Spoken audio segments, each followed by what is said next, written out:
मराठी सिनेसृष्टीतील दिग्गज अभिनेत्री सविता मालपेकर यांनी अनेक सिनेमा, मालिका व नाटकांमधून प्रेक्षकांचं भरभरून मनोरंजन केलं आहे. गेली कित्येक दशकं त्या सिनेसृष्टीत काम करत आहेत. चेहऱ्यावर हसू ठेवणाऱ्या या अभिनेत्रीने आपल्या आयुष्यात मात्र मोठमोठी दुःख झेलली आहेत. अशातच त्यांच्यावर आणखी एक दुःखाचा डोंगर कोसळला आहे.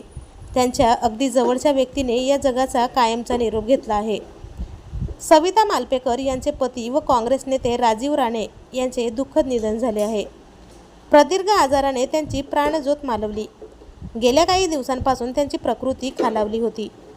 त्यांच्यावर योग्य उपचार देखील सुरू होते, मात्र अखेर त्यांचे निधन झाले आहे. पतीच्या मृत्यूने अभिनेत्री सविता मालपेकर एकट्या पडल्या आहेत. एवढ्या लवकर पतीचा साथ सुटेल असं त्यांना देखील स्वप्नातही वाटले नव्हते. तर आपल्या वायन मराठी न्यूजतर्फे दिग्गज अभिनेत्री सविता मालपेकर यांच्या पतीला भावपूर्ण श्रद्धांजली. मराठी मालिका विश्वातील असेच नवनवीन अपडेट्ससाठी चॅनलला नक्की सबस्क्राईब करा.